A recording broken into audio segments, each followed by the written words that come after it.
Week 8 Essential Question.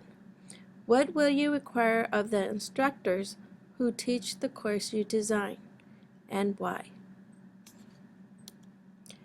I have 4 expectations for the instructors.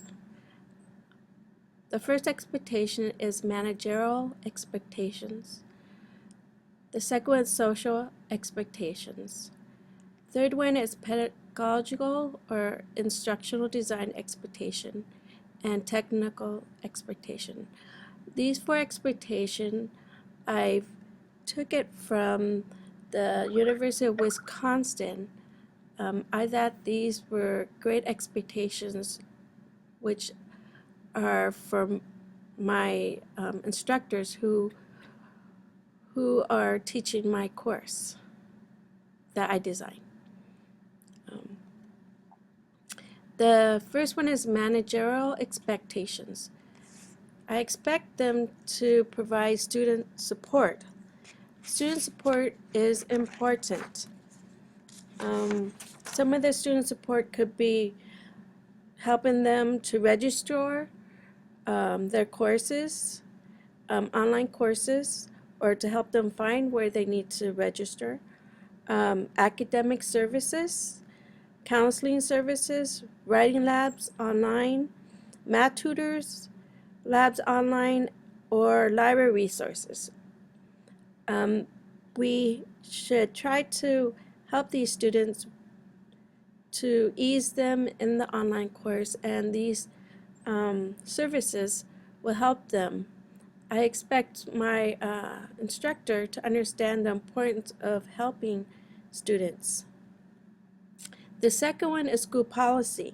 What I mean about school policy is basically informing the students about student conduct, academic honesty policy, and the good way to explain that to students is creating a syllabus.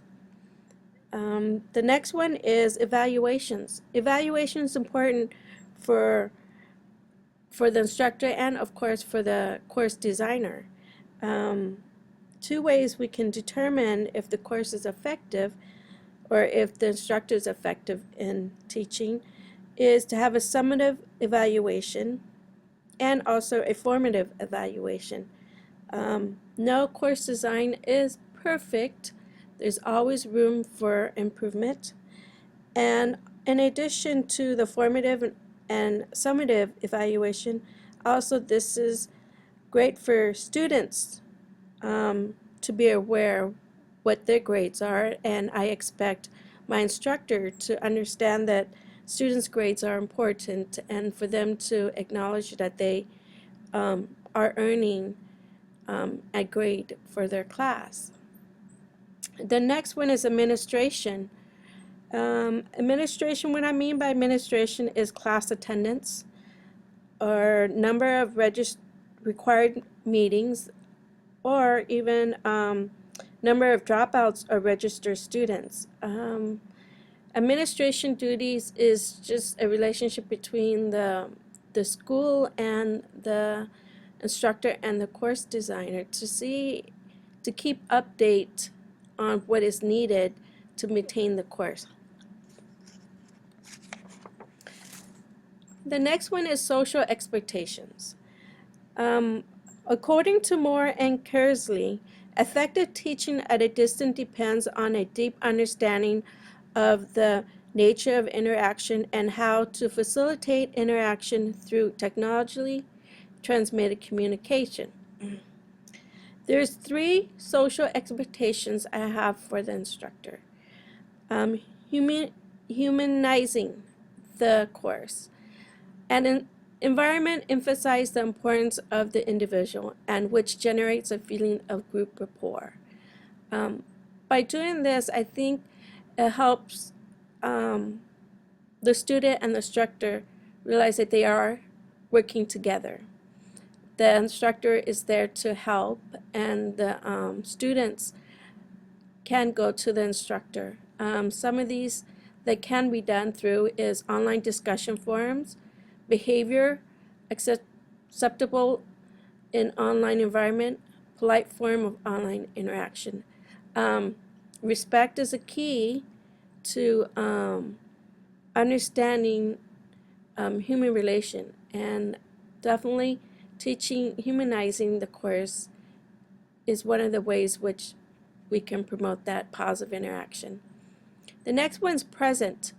What I mean by present is students need the reassurance that there is an actual person facilitating the course. And I got this quote off of University of New Brunswick. So what I mean by this is being available, either one-on-one, email, Skype, or Q&A board. Something where the students know that they can feel comfortable and that they're reassured that there is somebody there to help. There's also availability where it's one-to-many, in which this was discussed in class. And here's a few that we can use: Twitter, blogs, and Google Hangouts, meaning that there's one instructor and there's many of us, or many students, who could get assistance knowing that the instructor is there. The next one is netiquette. This is a new word for me. For this particular one, practice good netiquette and be mindful of cultural differences, including differences in gender, workplaces, and ethnicities. We are all from diverse backgrounds, and culture-wise, background knowledge. A good way to continue on and teach netiquette is provide guidelines for discussions, or provide peer-to-peer interaction, some guideline in which it helps to teach students how to interact with each other. The next one is pedagogical or instructional design expectation. Now, the first one is learning goals and learning outcomes. This is where a good idea where instructor reviews modules or lessons and update information or review information, for instance, the goals or the learning outcomes or learning objective, by communicating important course goals and learning outcome clearly to the students. At the beginning, instructor could ask students what they know, what is expected of them, and the same goes for for students to ask what is expected of he or she while taking this course, the objective, the learning goals, or the learning outcomes. Instructional methods. Instructional method could be collaborative learning, group assignments, group projects, or blended learning, where it's face-to-face learning with computer-mediated delivery. Or it could be independent learning, where individual assignments are done and that the individual will find resources to accomplish their assignments. Another one is asynchronous and synchronous. Asynchronous and synchronous. I'm going to start with synchronous. Synchronous is basically interactive communication, real-time communication, or face-to-face communication. Unlike asynchronous, it's not real-time or face-to-face. I read this more and Kersley wrote this, put this article in a point of a student's voice. It's on page 140, and I'm going to read you a clip of it. It says, a student's point of view.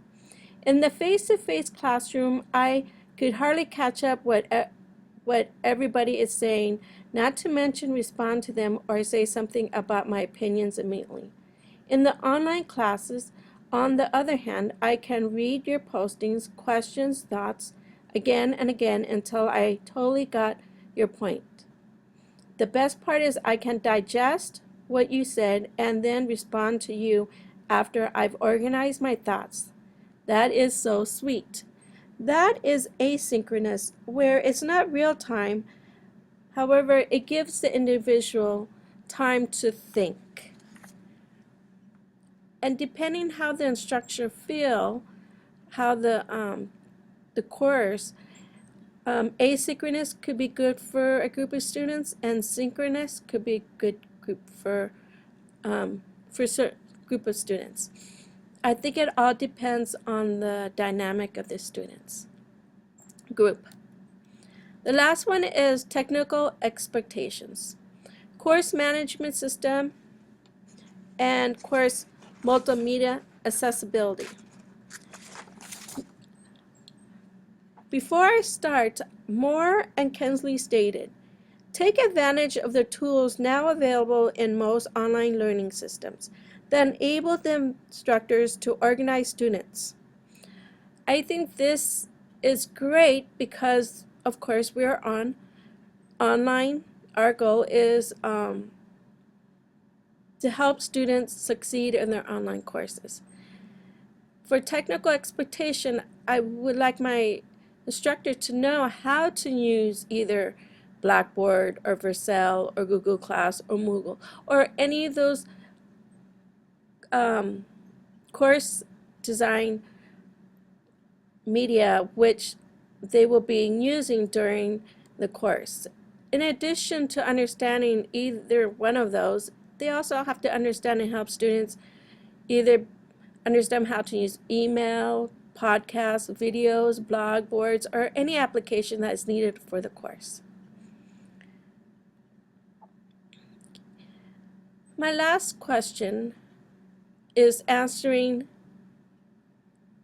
the initial question. What will you require of the instructor who teach the course you design? Well, this is what I'll require the instructor to think about. How is the learner supporting the community of learners and contributing to the overall growth of the group? How much of the content and the tools can he or she actually use? What are students thinking and how did they arrive at their representative position? What is going on inside the learner's head? And how much of the content is being integrated into their knowledge base? I want my instructor to always think about this when they are teaching the course, because this is the basic foundation where we want our students to learn, for us to understand what they're going through. Why? Well, the reason why is that as a course designer, I want to provide the instructors with many opportunities to engage students in discussions, criticism, constructive knowledge, and the overall achievement of the course learning goals, learning objectives, or outcomes. Thank you, and this is my Week 8 essential question.